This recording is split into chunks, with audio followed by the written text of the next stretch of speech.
बुआ बुआ, चलो ना, मेरे साथ खेलो। डैडी ने मेरे लिए नए खिलौने लाए हैं।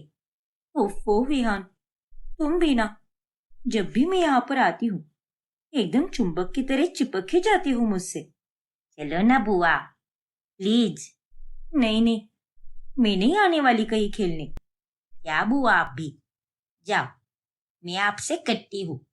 कट्टी तो कट्टी, जाओ खुद ही खेलो जाकर। पागल कहीं का। विहान रूठकर अब अकेला ही खेलने चला जाता है और तभी वहां पर मयूरी आ जाती है। अरे क्या रीवा, तुम भी अगर तुम 5 मिनट भी विहान के साथ खेल लेती तो उसे कितना अच्छा लगता। अरे भाभी, सच कहूँ तो मुझे बच्चे बिल्कुल भी नहीं पसंद। चिल्लम चिल्ली, खेलना कूदना, ये सब मुझसे सहन ही नहीं होता। बुरा मत मानना भाभी, लेकिन इसका मतलब ये नहीं है कि मुझे भी यहाँ से प्यार नहीं है। बस बच्चों से मुझे चिड़चिड़ होती है। अरे हाँ रीवा, तुम्हें सफाई देने की कोई जरूरत नहीं है। तुम क्या कह रही हो ये मैं अच्छी तरह से समझ पा रही हूँ। होते हैं कोई कोई लोग जिन्हें बच्चों से दूर रहना ही पसंद होता है। हाँ भाभी, और तो और मैं मुश्किल से मायके आती हूँ, और जिस दिन भी आती हूँ उस दिन ये बिहान का बच्चा मुझे चैन से आराम तक नहीं करने देता। लेकिन रीवा, तुम्हें कभी ना कभी तो माँ बनना ही पड़ेगा ना। तब क्या करोगी तुम? तब का तब देखा जाएगा भाभी। पर फिलहाल मुझे अपनी लाइफ एंजॉय करनी है। बच्चा होने के बाद औरत कुछ भी नहीं कर पाती।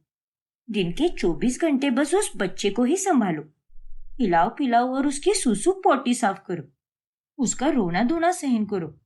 बाप रे, मुझसे तो ये सब नहीं हो पाएगा। अरे मेरी पगली ननन, इन सब में ही तो प्यार होता है। माँ बनना एक औरत के जीवन का सबसे सुंदर हिस्सा होता है। तुम अभी इतनी समझदार नहीं हो। वही देखना, जिस दिन तुम माँ बनोगी उस दिन तुम्हें भी ये सारे चिड़चिड़े से भरे हुए काम करना अच्छा लगेगा। बच्चा होना किसी भगवान की देन से कम नहीं है। अच्छा भाभी, सुनो ना, मुझे गर्मा गर्म नूडल्स खाने का मन कर रहा है। प्लीज बना दो ना।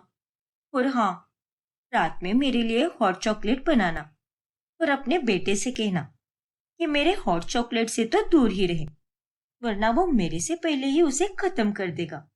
सॉरी हाँ, लेकिन अब मैं सिर्फ कल तक ही हूं ना यहाँ पर, इसीलिए प्लीज भाभी मेरी सारी इच्छाएं पूरी कीजिए। फिर ससुराल जाकर मेरा हाल बेहाल तो होना ही है। अरे हाँ बाबा, तुम फिक्र मत करो, तुम्हें जो भी चाहिए मैं तुम्हें वो सब बना कर दूंगी। थैंक यू सो मच भाभी। भगवान जी आप जैसी भाभी हर ननन को दे। अरे बस बस, मस्का लगाना तो कोई तुमसे सीखे। क्या भाभी आप भी। चलो, लाती हूँ नूडल्स बनाकर। फिर अगले दिन देवा अपने मायके से ससुराल आ जाती है।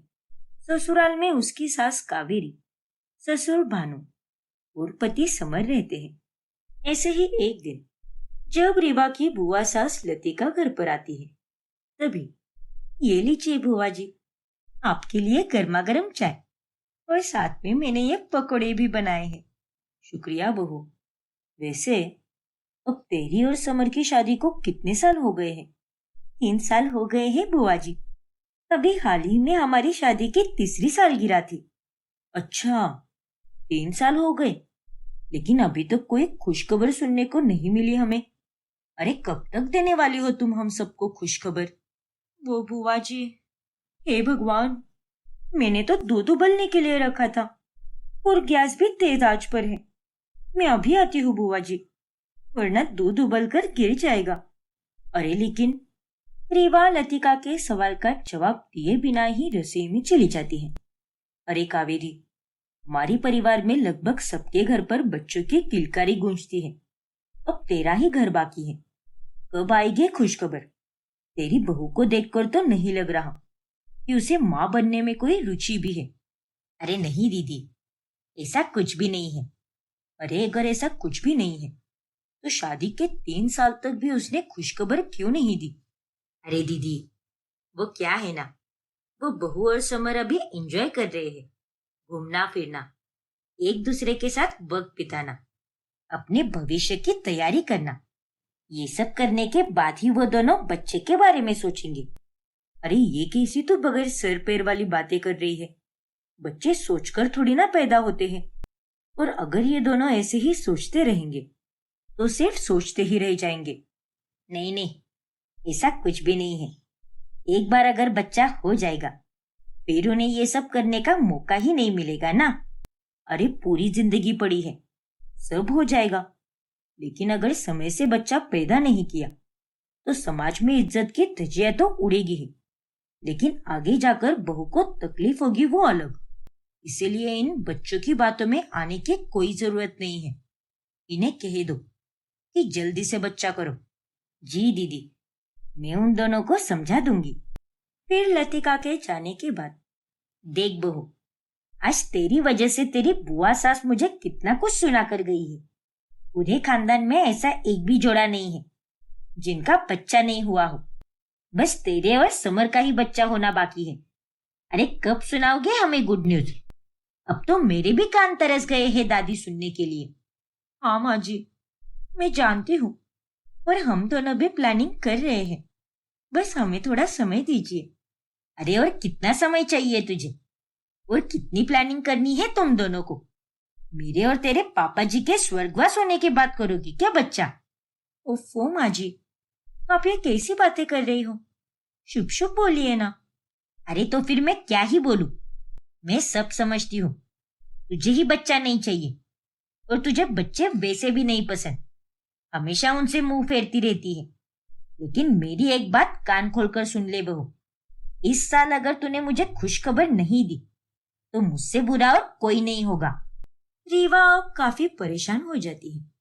फिर रात में, अरे समर, पहले ही लैपटॉप बंद करो और चलो हम दोनों साथ में समय बिताते हैं।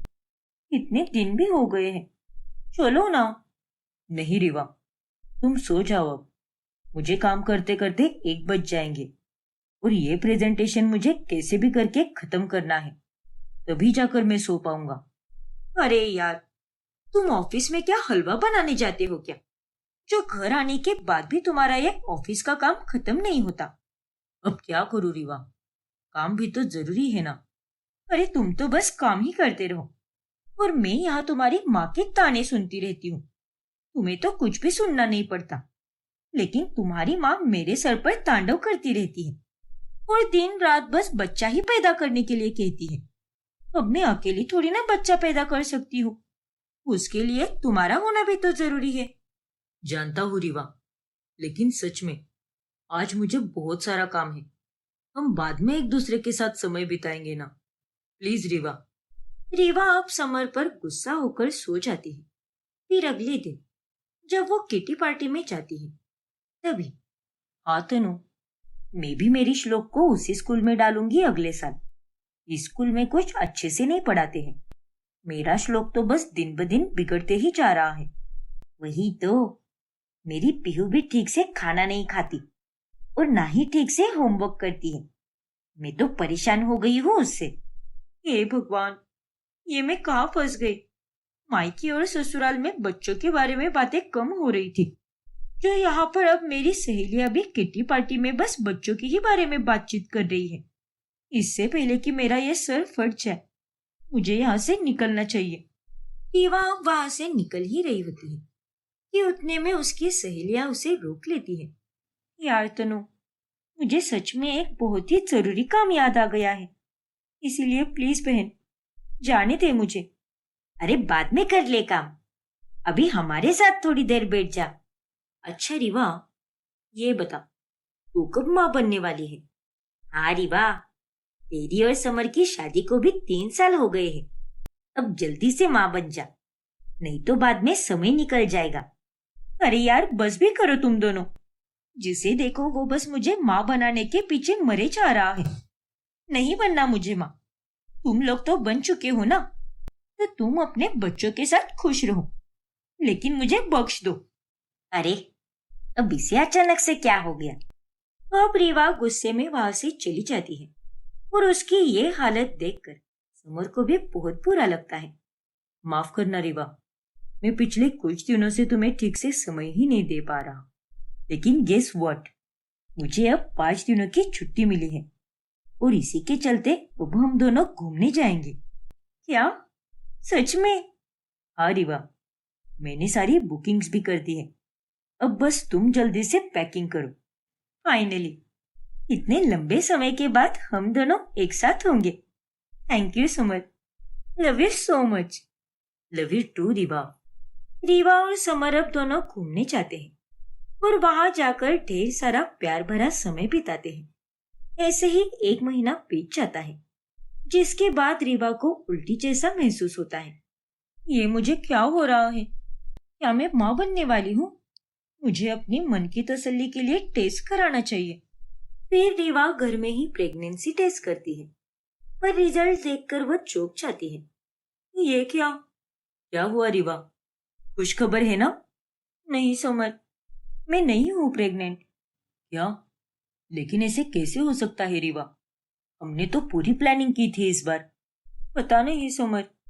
समर और रिवा बहुत कोशिश करते हैं, लेकिन रिवा गर्भवती ही नहीं हो पाती। फिर चिंतित होकर वो दोनों डॉक्टर के पास जाते हैं और फिर कई सारे टेस्ट करने के बाद उन्हें कुछ ऐसा पता चलता है जिससे दोनों हैरान हो जाते हैं। क्या? हाँ, मुझे बहुत ही दुख के साथ ये बताना पड़ रहा है कि रिवा कभी माँ नहीं बन सकती।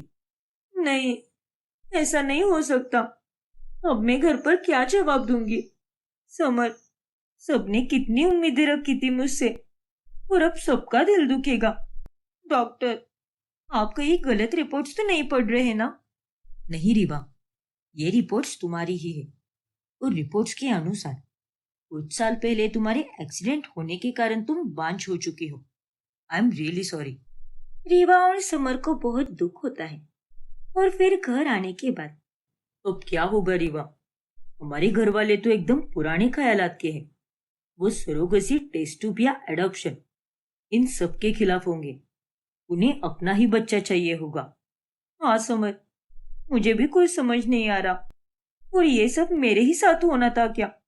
आज तक मैं माँ नहीं बनना चाहती थी और अब जब मैंने बनने के बारे में सोचा तो ये मुसीबत हो गई।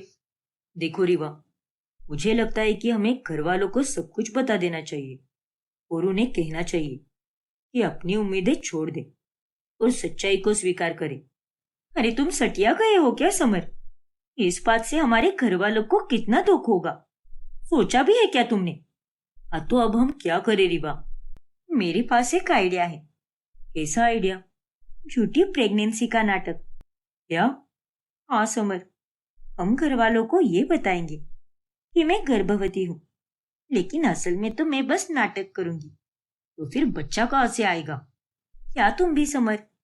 हम बच्चे को गोद ले लेंगे ना। आज भी ऐसे कई सारे निर्दयी लोग हैं जो अपने बच्चों को सड़क पर, मंदिर में या किसी आश्रम में छोड़ देते हैं।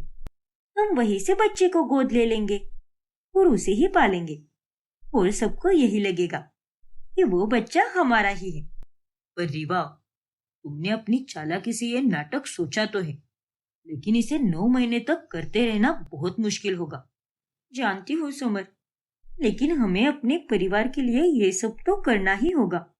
अब तक तो हमने बहुत मौज मस्ती कर ली, लेकिन अब हमें उन्हें वो सुख देना ही होगा जिनका वो इतने सालों से इंतजार कर रहे हैं। ठीक है रीवा, मैं इसमें तुम्हारे साथ हूँ और हम ये नाटक जरूर करेंगे। Thank you so much summer. अरे ये क्या कह रहे हो तुम दोनों?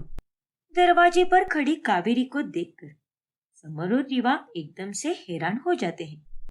इस नाटक के बारे में बात हो रही है यहाँ पर। अब समर और रीवा के पसीने छूटने लगते हैं। हे भगवान, लगता है मेरा प्रेगनेंसी का नाटक शुरू होने से पहले ही खत्म हो चुका है। अब तो मैं गई काम से। अरे मुंह में दही जमा के रखा है क्या? मैं कुछ पूछ रही हूँ तुम दोनों से। माँ, वो रीवा को एक नाटक देखने जाना है। हमारे मोहल्ले के पास में ही एक नाट्यगृह है ना, तो वो वही बता रही थी मुझे। हाँ माँ जी, देखो ना, समर के पास तो मेरे लिए वक्त ही नहीं रहता, इसलिए अब की बार मैं इसे कैसे भी करके अपने साथ नाटक देखने लेकर ही जाऊंगी।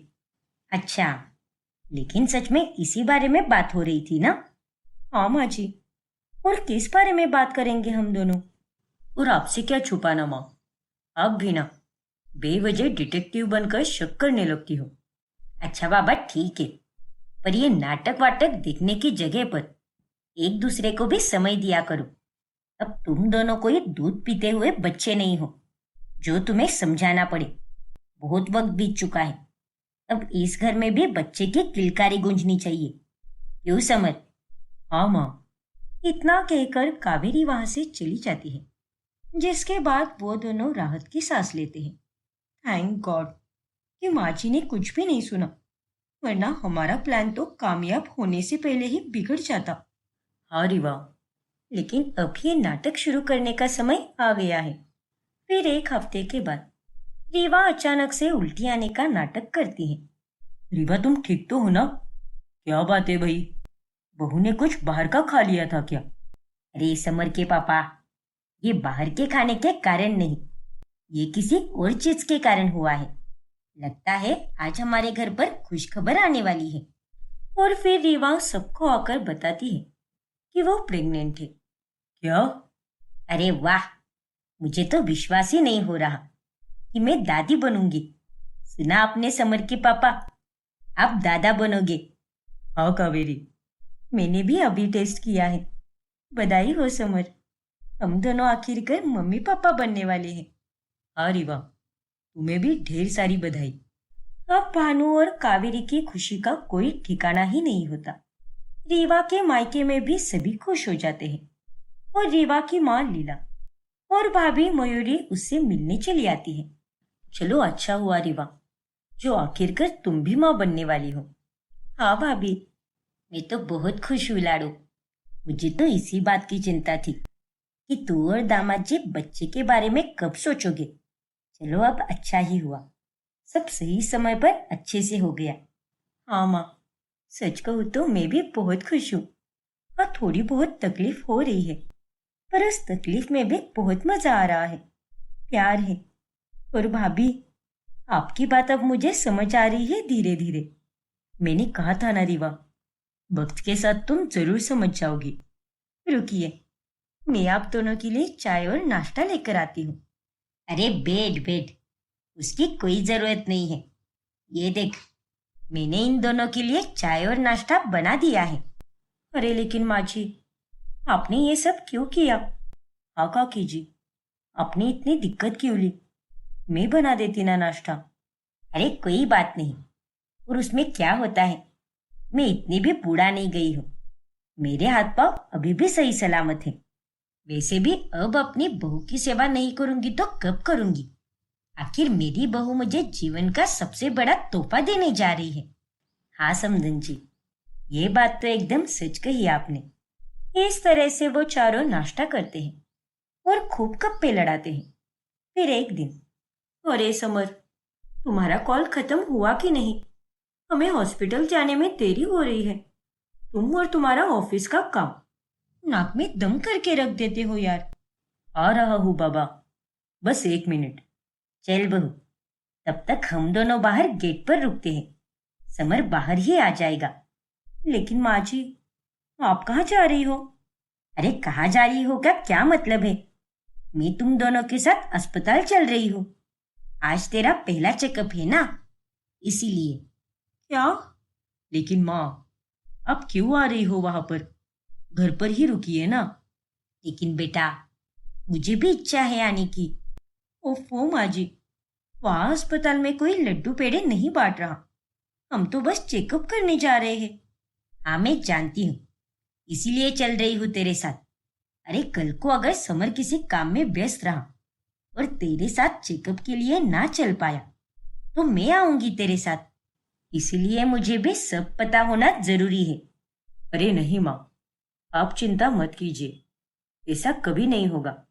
चाहे कितना भी काम क्यों ना आ जाए, मैं अपने बच्चे के लिए वक्त तो निकाल कर ही रहूंगा और रीवा के साथ चेकअप के लिए जरूर जाऊंगा।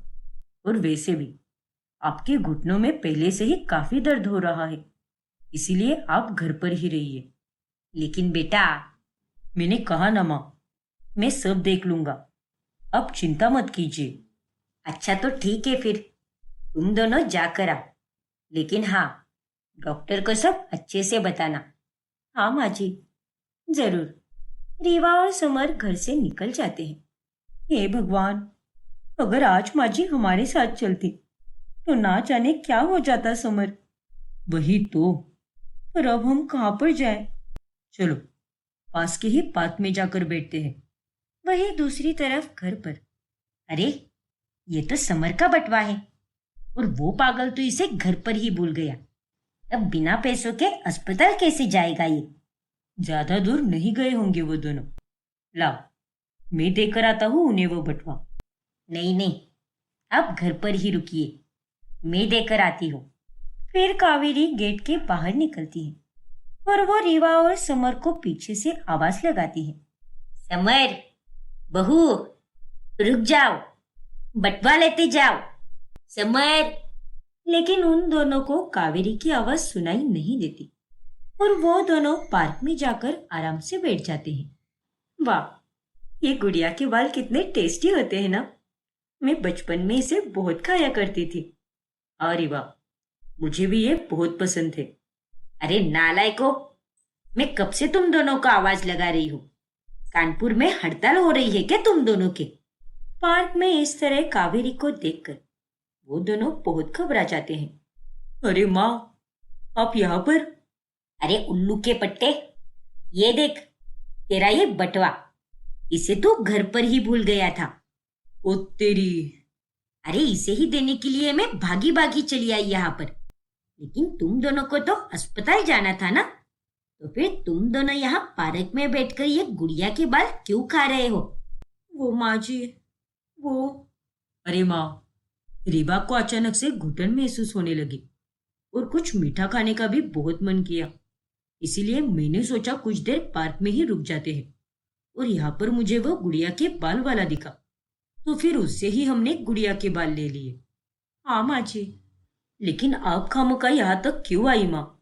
मेरे पास दूसरा बटवा पहले से था और ये वाला बटवा तो मैं जानबूझकर घर पर ही छोड़ आया, क्योंकि इसमें जरूरी कार्ड्स है और जो मेरी जेब में है उसमें पैसे हैं।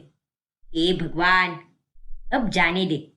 बहू, तू ये बता, अब तो तुझे अच्छा महसूस हो रहा है ना?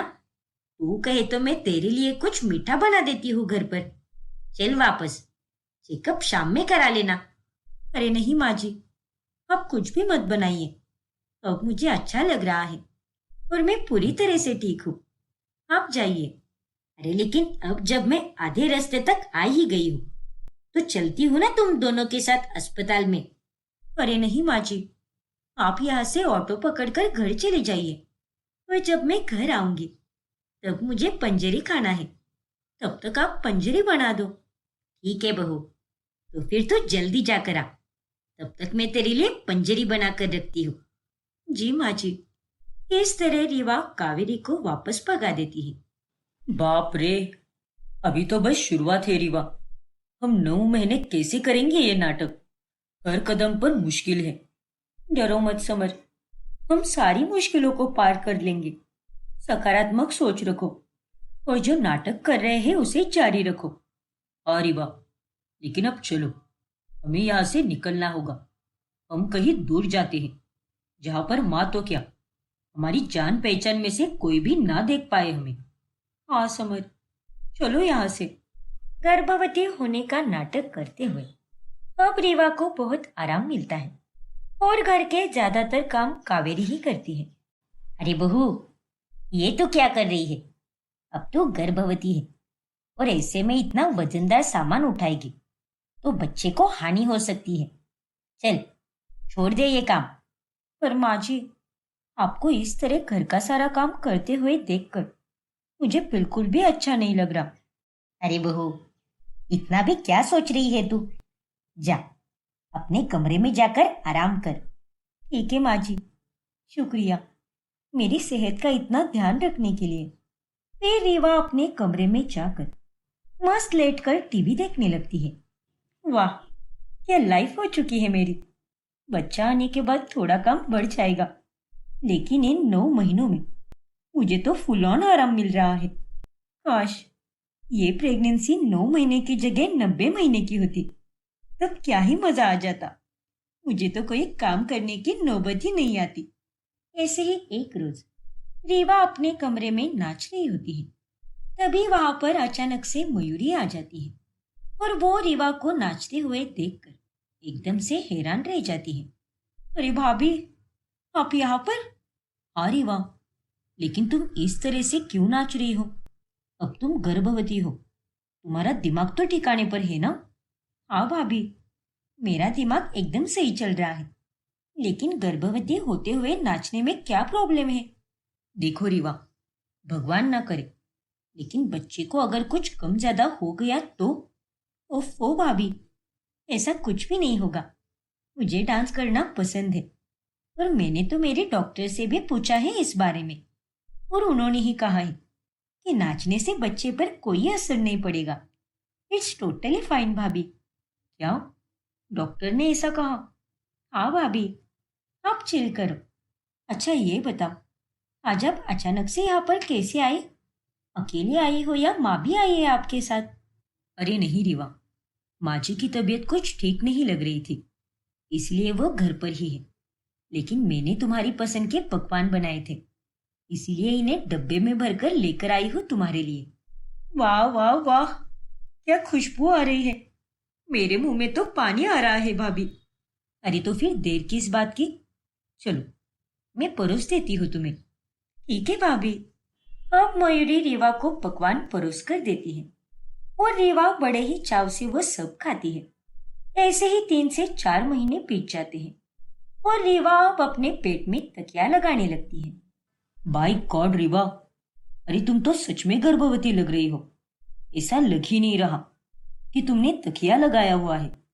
हाँ समर, अब तो मैंने ये छोटा सा तकिया लगाया है, लेकिन जैसे जैसे दिन गुजरते जाएंगे मुझे तकिए का साइज भी बदलना होगा, ताकि सबको ये लगे कि मेरा पेट आगे निकल रहा है। सही कहा तुमने रीवा, अब तक तो जैसे तैसे सब कुछ ठीक ही चल रहा है, बस आगे भी ऐसा ही हो।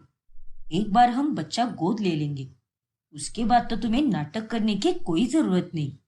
हाँ समर, पर उसके लिए भी अभी 5 से 6 महीने बाकी है।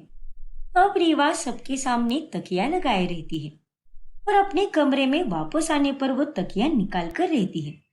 ऐसे ही एक रात जब उसे जोरों की प्यास लगती है, तभी अरे यार, ये जग भी खाली है। अब मैं क्या करूं? समर, उठो ना समर, रसोई में जाकर मुझे पानी ला कर दो। सोने दो ना रीवा, ये मेरा पति भी ना एक नंबर का लुक्खा है। अब तो मुझे ही जाना होगा। तकिया लगाओ क्या? जाने दो, माँ जी और पापा जी तो घोड़े बेचकर सो रहे होंगे, कोई उठेगा भी नहीं। अब रीवा बेफिक्र होकर बिना तकिया लगाए ही रसोई में चली जाती है और वो जग में पानी भर ही रही होती है कि तभी वहां पर ससुर भानु आ जाते हैं और उन्हें देखकर रीवा की नींद ही उड़ जाती है। अरे बहू, तुम इतनी रात को यहाँ पर क्या कर रही हो? हे भगवान, अब तो मैं गई काम से, अभी तो मेरे पेट में तकिया भी नहीं है। अब मैं क्या करूं? जल्दी से सो जा, इसे देर रात तक जागना सही नहीं है बच्चे के लिए। जी जी पापा जी। बत्ती जलती हुई दिखी, इसीलिए मैं चला आया यहाँ पर। चलो, शुभ रात्रि। ठीक है पापा जी, शुभ रात्रि। भानु वहां से बिना कुछ कहे ही चला जाता है। पापा जी ने तो मुझे बिना तकिया लगाए हुए देखा था, तो फिर कुछ कहा कैसे नहीं? ओफो, अब समझी मैं, पापा जी ने चश्मा ही नहीं लगाया था, इसीलिए उन्हें सब धुंधला धुंधला दिखा होगा, वरना वो अगर चश्मा लगाकर आए होते तो आज तो मेरी झूठी प्रेगनेंसी का भांडा फूट ही जाता। थैंक यू सो मच भगवान जी, आपने तो आज भी मुझे बचा लिया। रीवा खुश होकर अपने कमरे में जाकर सो जाती है। फिर अगली सुबह जब वो पिछली रात हुए हादसे के बारे में समर को बताती है, तभी ये तुम क्या करती रहती हो रीवा? अगर पापा कल रात को चश्मा पहने हुए होते तो हमारे तो लेने के देने पड़ जाते, वो भी तुम्हारी एक छोटी सी भूल के कारण। अरे हाँ बाबा, जानती हूं मैं, पर कुछ हुआ तो नहीं ना, इसीलिए अब इतना हाइपर मत हो। बात हाइपर होने की नहीं है रीवा, बात तो सावधानी बरतने की है। देखो, अब चाहे कुछ भी हो जाए, लेकिन अब से तुम अपने कमरे में भी पेट पर तकिया लगाए रखोगी। क्या? लेकिन समर, अकेले में तो मैं निकाल ही सकती हूँ ना। अब हमारे रूम में थोड़ी ना कोई देखने आने वाला है। नहीं रीवा, घड़ी का कोई भरोसा नहीं होता। अब से हमें हर प्रकार से चौकन्ना रहना होगा, समझी कि नहीं? और अब मुझे तुम्हारे कोई बहाने नहीं चाहिए। अच्छा बाबा, ठीक है, लगा कर रखूंगी मैं तकिया, वो भी दिन के 24 घंटे। खुश? हाँ हाँ, बहुत। ऐसे ही एक दिन। वाह यार समर, क्या कमाल का बर्गर है ये। इसे खाकर तो मेरी आत्मा तृप्त हो गई। थैंक यू सो मच यार। मेरे लिए इतनी भीड़ में खड़े रहकर तुम ये स्पेशल बर्गर लेकर आए। You are welcome Reeva. लेकिन बहू, मुझे एक बात समझ नहीं आ रही कि तुझे अब चौथा महीना चल रहा है और उसके बाद भी ना तो तुझे कोई कमजोरी हो रही है, ना ही कोई उल्टियां हो रही है। तू तो एकदम मजे से खा पी पा रही है। हाँ माँ जी। तो अरे, गर्भवती होने के बाद हर औरतों को दूसरे तीसरे महीने में बहुत तकलीफ होती है। मुझे तो समर के टाइम पर तीसरे महीने में हर 2 दिन में कमजोरी हुआ करती थी और उल्टियां भी होती थी। अरे माँ जी, वो अरे माँ, आप जो कह रही हो वो बिल्कुल सही है, लेकिन कमजोरी आना और उल्टी आना, ये सब हर किसी के शरीर पर निर्भर होता है। अब रीवा पहले से ही काफी चुस्त और दुरुस्त है, इसीलिए इसे कोई तकलीफ नहीं हो रही। जी माँ जी, समर ने बिल्कुल सही कहा। अच्छा, ऐसा है क्या? लेकिन अरे कावेरी, तुम भी ना कुछ ज्यादा ही दिमाग के घोड़े दौड़ाती हो। अब बहू तंदुरुस्त है तो ये तो अच्छी बात है ना। भगवान करे कि बहू 90 महीने तक ऐसी ही तंदुरुस्त रहे और बच्चा भी सही सलामत पैदा हो। हाँ समर के पापा, मेरी भी यही मनोकामना है। हाँ तो शुभ शुभ बोलो ना, तुम्हारी जबान पहले से ही काली है। हाँ हाँ, समझ गई। अब आप शुरू मत हो जाइए। फिर एक दिन जब रीवा का पार्टी करने का मन होता है, तब वो अकेले ही क्लब चली जाती है, जहाँ पर उसका भाई चिराग भी मौजूद होता है और वो उसे शराब पीते हुए देखकर हैरान रह जाता है। अरे, ये तो रीवा है, लेकिन वो यहाँ क्लब में क्या कर रही है? इस लड़की को जरा सी भी अकल नहीं है, गर्भवती होने के बाद भी शराब पी रही है। फिर चिराग क्लब की उस भीड़ में फौरन रीवा के पास चला जाता है। रीवा, तुम्हारा दिमाग खराब हो गया है क्या? ये तुम। उतने में एक आदमी चिराग को गलती से धक्का मारता है, जिस कारण चिराग नीचे गिर जाता है और उतने में रीवा वहां से भाग जाती है। बाल बाल बच गई मैं तो, वरना आज भैया के सामने मेरा सच आ ही जाता। लेकिन अब मुझे जल्द से जल्द यहाँ से निकलना होगा। रीवा अब फौरन घर चली जाती है। वही अब चिराग उठकर पूरे क्लब में रीवा को ढूंढता है। रीवा, रीवा, अब ये लड़की कहाँ चली गई? अभी तो मेरे सामने ही खड़ी थी, कहीं मुझे देखकर भाग तो नहीं गई? फिर चिराग बाहर आता है, लेकिन उसे रीवा वहां पर भी नहीं दिखाई देती। वो पक्का मुझे देखकर भाग गई होगी। अब वो रीवा को कई बार कॉल करता है, लेकिन वो उसका कॉल नहीं उठाती और घर जाकर चिराग ये सारी बातें मयूरी और लीला को बताता है, जिसे सुनकर वो दोनों भी चौंक जाते हैं। हे भगवान, ये तू क्या कह रहा है चिराग बेटा? ये रीवा पगला गई है क्या?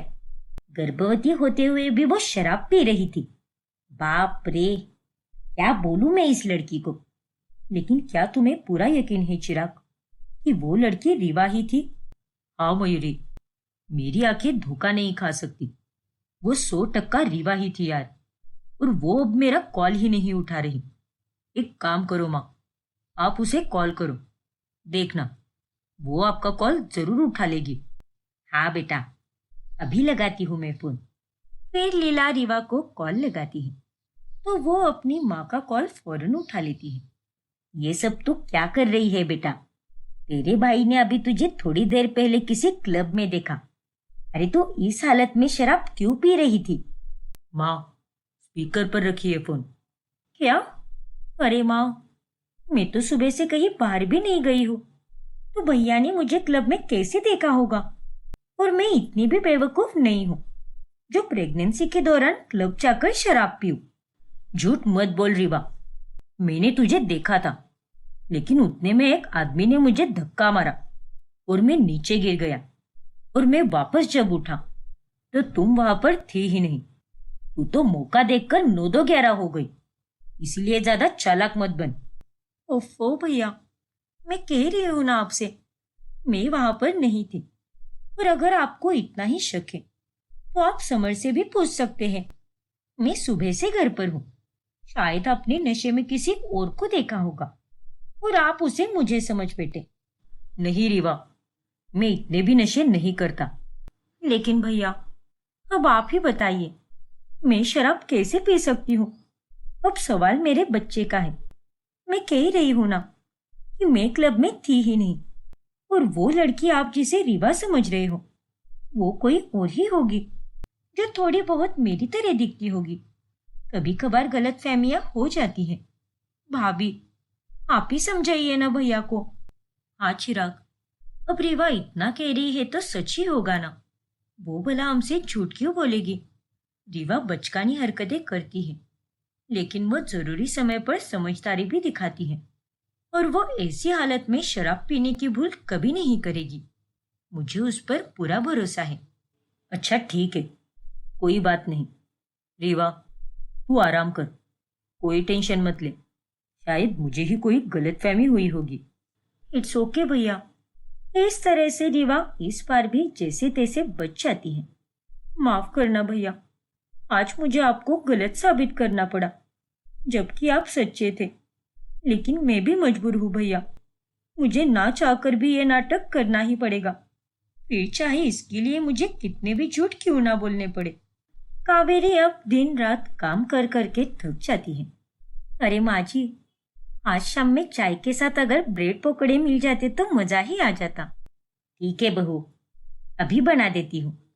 एक काम कीजिए माँ जी, आप रहने दीजिए। मैं समर से कहकर इडली और मेदू वड़ा मंगवाती हूँ और वही खा लूंगी। आप खामखा दिक्कत मत लीजिए। पहले ही आज आपने बहुत सारा काम कर लिया है।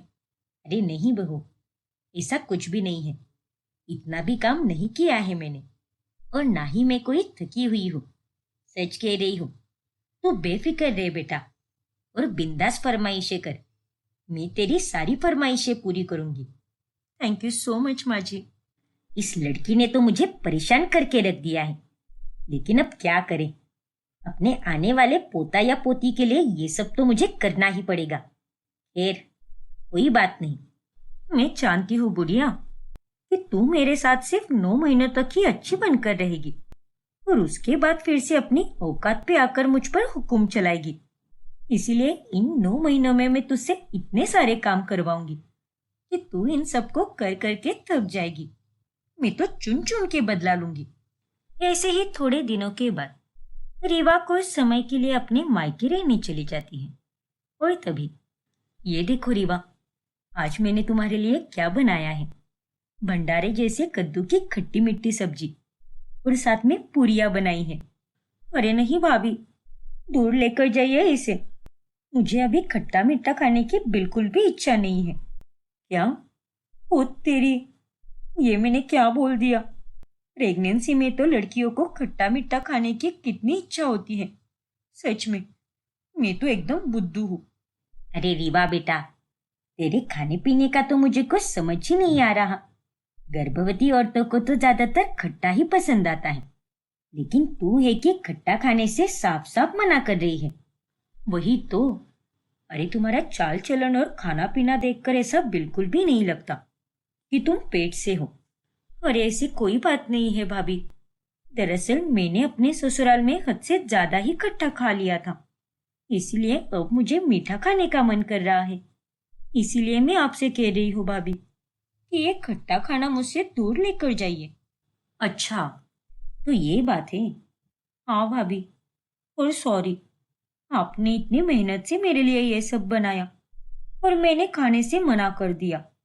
अरे बाबा कोई बात नहीं, उसमें क्या सॉरी बोलना। हाँ बिटिया, तू नहीं खाएगी तो मैं खा लूंगी, तू चिंता मत कर। ठीक है माँ।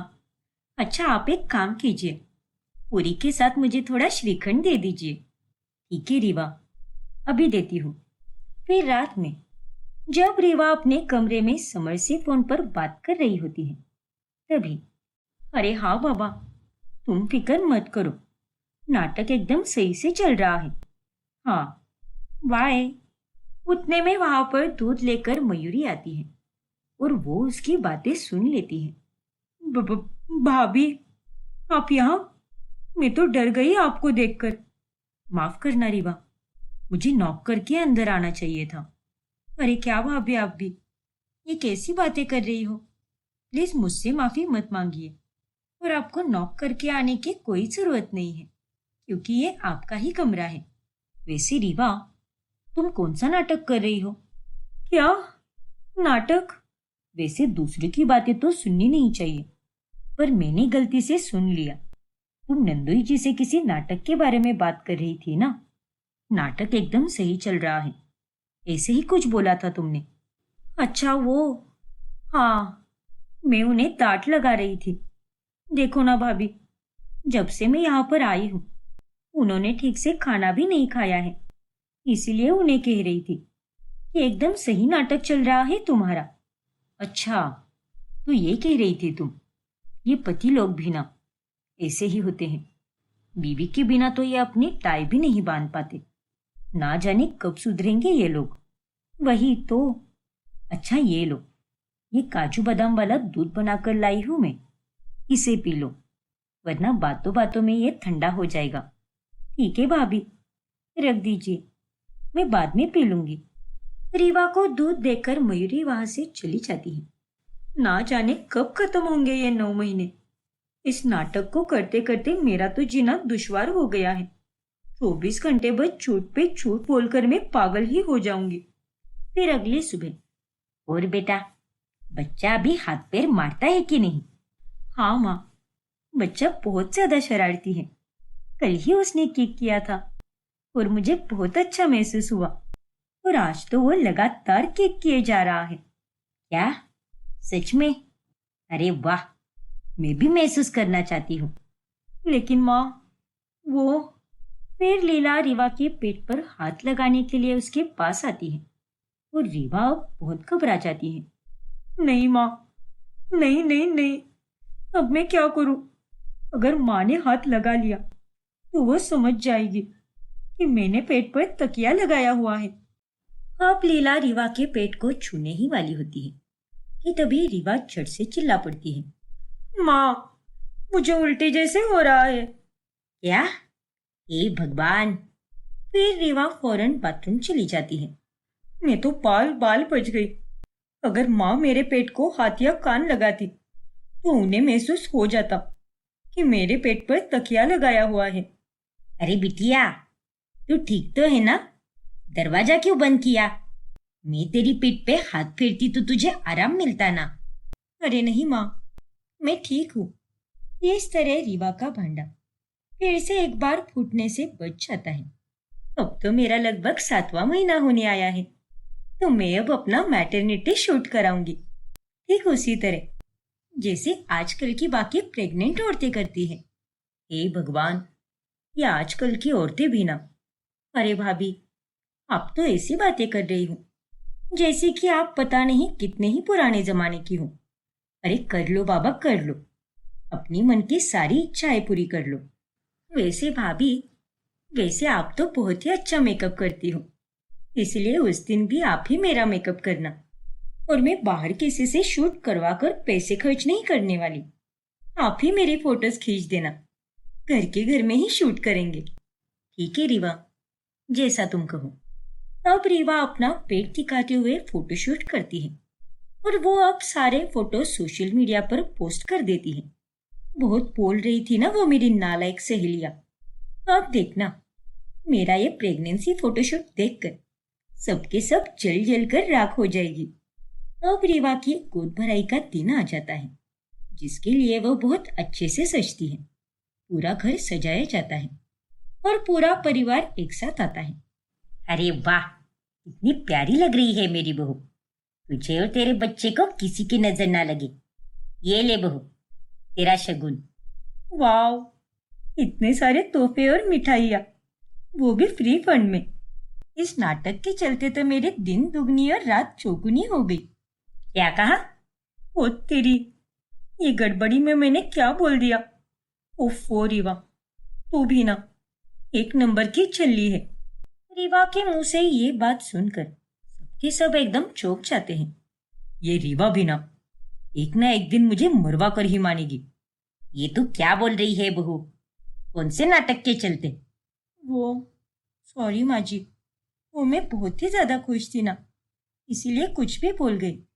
सच में तू तो एकदम पगलेट ही है। शायद नाटक शब्द तुम्हें कुछ ज्यादा ही पसंद है रीवा, इसीलिए ये बार बार तुम्हारी जबान पर आता रहता है। अरे नहीं भाभी, ऐसा कुछ भी नहीं है। हे भगवान, मुझे अपने मुंह पर काबू रखना होगा। खैर, जो भी हो, इस प्रेगनेंसी के नाटक के चलते मुझे तो बहुत आराम मिल रहा है। ऊपर से तोहफे मिल रहे हैं, वो बात अलग। सच में बहुत मजा आ रहा है। गोद भराई के फंक्शन में रीवा की बहुत पुरानी सहेली अमृता भी आती है। रीवा चल ही रही होती है कि उतने में वो देखती है कि उसके पेट पर जो तकिया था वो अब है ही नहीं। अरे ये क्या, ये तकिया कहाँ चला गया? अभी अभी तो मेरे पेट पर ही था। लगता है कहीं गिर गया होगा। उतने में उसे किसी की आने की आवाज सुनाई देती है। बाप रे, लगता है कोई यहीं पर आ रहा है, और यहाँ तो मैं कहीं छुप भी नहीं सकती। क्या करूँ क्या करूँ? तभी रीवा की नजर डेकोरेशन किए हुए गुब्बारे पर जाती है और वो उसमें से एक गुब्बारा निकालकर अपने पेट पर लगा देती है। हेलो रीवा। अरे अमृता, तू यहाँ पर? अमृता अब रीवा के गले लगती है और दबकर वो गुब्बारा फट जाता है और ये देखकर अमृता के होश उड़ जाते हैं। अरे ये क्या रीवा, इसमें तो गुब्बारा था। इसका मतलब तू ये सब नाटक कर रही है? हाँ अमृता, ये सब एक नाटक ही है। हे भगवान, लेकिन तू ये सब क्यों कर रही है? अब तुझसे मैं क्या छुपाऊं अमृता, तू तो मेरी पक्की सहेली है। वो दरअसल बात ये है। फिर रीवा अमृता को सारा सच बताती है कि आखिर वो ये सब नाटक क्यों कर रही है। अच्छा, तो ये बात है। हाँ अमृता, लेकिन तुझे मेरी कसम, तू ये सच किसी को नहीं बताएगी। नहीं रीवा, मैं किसी को भी नहीं बताऊंगी। और तू चिंता मत कर, मैं तेरी सहेली हूं।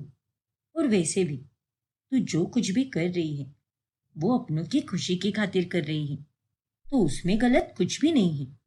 तुम बच्चा पैदा करो या उसे गोद ले लो, आखिर माँ तो माँ ही होती है। थैंक यू सो मच यार। यू आर मोस्ट वेलकम बहना। लेकिन तू यहाँ पर कैसे, और दिल्ली से कब आई तू? अरे बाबा, मैं कुछ दिनों के लिए घर आई थी। ऑफिस की छुट्टियां है ना, इसीलिए। और ऐसे में मैंने तेरे प्रेगनेंसी वाले फोटोज देख लिए सोशल मीडिया पर, और फिर तेरी गोद भराई के बारे में सुना, इसीलिए चली आई तुझसे मिलने। ये ले, ये तेरे लिए मैंने तोहफा लाया है। थैंक्स अमृता।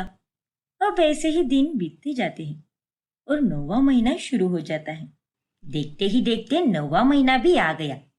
अब बस कुछ दिन और, उसके बाद हमारे घर में रौनक ही रौनक छा जाएगी। बहू, समर बेटा, मेरी इच्छा है कि बच्चा होने से पहले तुम दोनों हमारे गांव के कुलदेवी के दर्शन करके आओ। उनका आशीर्वाद लेना बहुत जरूरी है, ताकि बच्चा एकदम से सही सलामत पैदा हो। ठीक है पापा, जैसा आपको हो। वैसे भी डॉक्टर ने बच्चा होने की तारीख 15 दिनों के बाद की दी है, और हम तो 2 दिन में वापस भी आ जाएंगे। हाँ समझ, उतना ही वातावरण में बदलाव भी होगा और मुझे भी अच्छा लगेगा। पर समर के पापा, इन दोनों को अकेले मत भेजो, हम दोनों भी जाएंगे इनके साथ। नहीं कावेरी, 2 दिन बाद मेरी आई अपॉइंटमेंट है और मेरा डॉक्टर से मिलना बहुत जरूरी है। तुम्हें पता है ना, हर साल में एक बार मुझे आंखों का चेकअप करना ही पड़ता है। अरे हाँ, ये बात तो मैं भूल ही गई थी। आप चिंता मत कीजिए माँ, मैं रीवा का अच्छे से ध्यान रखूंगा। उसे खुद से 1 मिनट के लिए भी दूर नहीं करूंगा। ठीक है बेटा। समर और रीवा अब गांव में कुलदेवी के दर्शन करने जाते हैं, और वहां से निकलते समय उन्हें मंदिर की चौखट पर एक छोटी टोकरी दिखाई देती है। जिसमें एक प्यारा सा बच्चा होता है और उसे देखकर वो दोनों आश्चर्यचकित हो जाते हैं। अरे ये क्या, ये तो एक नवजात बच्चा है, लेकिन ये इसे मंदिर की चौखट पर किसने छोड़ा होगा इसे? लगता है इसके माता पिता को बच्चा नहीं चाहिए, इसीलिए उन्होंने इसे भगवान के पास रख दिया। अक्सर लोग ऐसा ही करते हैं। सही कहा तुमने बेटा। एक औरत है जिसका नाम उर्मिला है और उसका इस दुनिया में कोई नहीं है। उसने अभी 2 दिनों पहले ही इस बच्चे को जन्म दिया है। तो वो बेचारी तो इस बच्चे को नहीं पाल पाएगी, इसलिए वो इसे यहाँ पर छोड़कर गई है और मैं अब इसे गांव में अनाथ आश्रम में देने वाला हूँ। अरे नहीं पंडित जी, ऐसा मत कीजिए। इस बच्चे को कहीं मत दीजिए, हम गोद लेंगे इसे। समर, लगता है कुलदेवी माता ने हमारी मदद की है। 15 दिनों के बाद वैसे भी हम बच्चा गोद लेने ही वाले थे। देखो किस्मत ने क्या खेल खेला है। हम बच्चे को चुने, उससे पहले ही बच्चे ने हमें चुन लिया और वो हमारे पास आ गया। अरे वाह। और पंडित जी, दरअसल मेरी बीवी बांझ है, इसीलिए हम इस बच्चे को गोद लेंगे। वाह, क्या अच्छे विचार है तुम दोनों की। तुम दोनों भले लोग हो। ले जाओ इसे और इसे एक नई जिंदगी दे दो। रीवा उस बच्चे को अपनी गोद में उठाती है और वो उसके माथे को चूमती है। अब से ये हमारा बेटा है ना बाबू? समर और रीवा उस बच्चे को लेकर शहर चले जाते हैं और उस बच्चे को देखकर कावेरी और भानु एकदम से चकित हो जाती है। मुबारक हो माँ जी, आपको पोता हुआ है। ये देखिए। क्या? मेरा पोता? लेकिन ये कब हुआ? और तुम दोनों ने बताया भी नहीं। अरे माँ, डॉक्टर ने तो 15 दिनों के बाद की तारीख दी थी, लेकिन रीवा को तो गांव में ही लेबर पेन शुरू हो गया और इसे अस्पताल भर्ती करना ही पड़ा और थोड़ी ही देर में बच्चा भी हो गया। मैंने आप लोगों को कॉल करने की बहुत कोशिश की, लेकिन गांव में कोई नेटवर्क नहीं था, इसलिए मैंने सोचा सबको घर आकर सरप्राइज दे दूं। चलो अच्छा ही हुआ। और कावेरी, हमारा पोता लाओ मेरे पास। हाँ हाँ, क्यों नहीं, ये लीजिए। अब रीवा के मायके वाले भी बच्चे को देखने के लिए आते हैं और सबके सब बहुत खुश हो जाते हैं। मुझे लगा ही था बेटा कि तुझे लड़का ही होगा। मुझे सुबह सुबह ही सपना आया था और वह सच हो गया। अब बच्चे का नामकरण किया जाता है और उसका नाम अंश रखा जाता है। फिर कुछ ही दिनों के बाद, अरे बहू, अंश के नए नक्श कितने अलग हैं। हमारे परिवार में से तो यह किसी पर भी नहीं गया। क्यों समर के पापा? अरे कावेरी, अभी तो बस ये कुछ ही दिनों का है, इसे कुछ महीने होने दो, तब पता चलेगा कि ये किस पर गया है। तुम भी ना। हाँ माँ जी, पापा जी बिल्कुल सही कह रहे हैं। अच्छा ठीक है। सबको अंश से बहुत लगाव हो जाता है, कोई भी उसके बिना नहीं रह पाता। रीवा और समर भी अंश को बहुत प्यार देते हैं। फिर एक रात जब रीवा फोन पर बात कर रही होती है, तभी अंश का प्राइम कमरे के बाहर निकलकर सीढ़ियों के पास चला जाता है और वो गिरने ही वाला होता है कि उतने में भानु उसे बचा लेता है। बाप रे, अगर ये प्राइम सीढ़ियों से नीचे गिर जाता तो ना जाने आज कितना बड़ा अनर्थ हो जाता। बहू, तुम्हारा ध्यान कहाँ पर रहता है? अरे तुम तो अंश को बस प्राइम या पालने में रखकर छोड़ देती हो। इसे तो बस फोन पर ही बात करने को दे दो, निकम्मी कहीं की। माफ कीजिए माँ जी, मुझे लगा अंश प्राइम में है और वो खिलौनों के साथ खेल रहा है, लेकिन अब से मैं उस पर ध्यान रखा करूंगी। अरे तू तो बस बोलती ही रहती है, लेकिन अगर तूने ध्यान नहीं दिया तो मैं तेरी चटनी बना डालूंगी। नालायक कहीं की। अंश हमारी जान है, अगर उसे कुछ हो गया तो हम लोग मर जाएंगे। जी माँ जी, जानती हूं मैं। आइंदा से ऐसा बिल्कुल भी नहीं होगा। फिर से एक बार आपसे माफी मांगती हूँ। अब ऐसे ही 1 साल गुजर जाता है और अब अंश का पहला जन्मदिन आता है।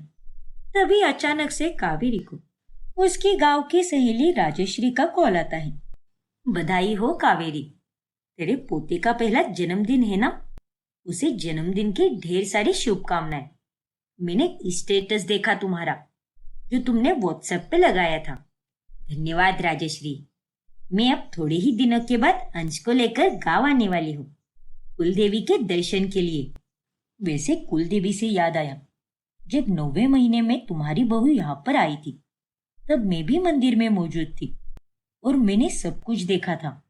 तुम्हारी बहू और बेटा पंडित जी को बता रहे थे कि तुम्हारी बहू बांझ है, इसीलिए वो लोग मंदिर में रखे गए बच्चे को यानी अंश को गोद ले रहे हैं। असल में तो वो बच्चा हमारे गांव की उर्मिला का है, जिसका पति मर गया था 1 साल पहले। उसी का बेटा है वो। क्या? हाँ कावेरी, मैंने तुम्हारे बेटा बहू को आवाज भी लगाई थी, लेकिन उन्होंने शायद नहीं सुना और वो दोनों आगे निकल गए। वैसे मानना पड़ेगा तुम्हें, तुम लोगों ने किसी पराये के बेटे को अपना भी मान लिया। सारी सच्चाई सुनकर कावेरी अब हैरान रह जाती है। फिर वो फौरन रीवा और समर के पास जाकर उन्हें सब बताती है। समर, खा मेरी कसम और सच सच बता मुझे कि ये बच्चा तेरा है या फिर किसी और का है। अरे माँ, वो अगर तूने झूठी कसम खाई तो मेरी जान चली जाएगी। बता जल्दी। हाँ माँ, ये बेटा हमारा नहीं है, गांव की उर्मिला का ही है। राजश्री काकी ने आपको सब सच ही बताया है। क्या? इसका मतलब तुम दोनों ने 9 महीने नाटक किया? बहुत गलत किया है तुम दोनों ने, हमारी भावनाओं के साथ खिलवाड़ किया है। माफ कीजिए माँ जी, मुझे ये सब मजबूरन करना पड़ा। आप सब मुझे और समर को बच्चा करने के लिए कह रहे थे और उसी दबाव में आकर मैंने और समर ने बच्चा भी प्लान किया, लेकिन मैं गर्भवती ही नहीं हो रही थी। जिसके बाद मुझे पता चला कि मेरे अतीत में हुए एक एक्सीडेंट के बाद मैं बांझ हो चुकी हूँ। और रीवा का बांझ होना आप सबके लिए काफी हैरानी वाली बात होती। आप सभी लोग टेस्ट ट्यूब बेबी या सरोगसी या फिर गोद लिए हुए बच्चे को नहीं स्वीकारते, इसलिए हमें ये झूठी प्रेगनेंसी का नाटक करना पड़ा और रीवा ने 9 महीनों तक पेट पर तकिया लगाया था। क्या? हाँ माँ जी, मानते ही कि हमने गलत राह चुनी, पर माँ जी, माँ बनने के लिए बच्चे को जन्म दो, ये जरूरी है क्या? बिना जन्म दिए भी मैं माँ बन सकती हूँ। जैसे हम किसी पालतू जानवर को पालते हैं, तब हम उसके माता पिता ही बन जाते हैं। हम उसे जन्म तो नहीं देते, पर फिर भी वो हमें अपने बच्चे जैसा ही लगता है। हाँ माँ पापा, अंश को भले ही दूसरी माँ ने जन्म दिया है, लेकिन हमने उसे अपने बच्चे की तरह ही माना है और वो अब हमारा ही बेटा है। हाँ माँ जी, ये हमारा कान्हा है, मैं इसकी यशोदा मैया और समर इसके नंद बाबा। लेकिन माँ पापा, अगर आप लोगों को इससे कोई एतराज है तो हम अभी इसे यहाँ से लेकर जाते हैं। चलो रीवा। हाँ समर, तुमने सही कहा। अरे नहीं, रुक जाओ। हाँ बच्चों, हमारे अंश को कहीं लेकर मत जाओ। हम दोनों अंश के बिना नहीं रह पाएंगे। अरे आज तो तुम दोनों ने हमारी सोच ही बदल दी। हमें माफ कर दो बच्चों। हाँ बच्चों, और हमारे पोते को हमसे अलग मत करो। रीवा और समर भी अब भावुक हो जाते हैं और इस तरह बाद में वो सब अंश के प्रति प्यार के चलते उसे खुद से दूर नहीं कर पाते और सभी उसे प्यार से अपनाते हैं।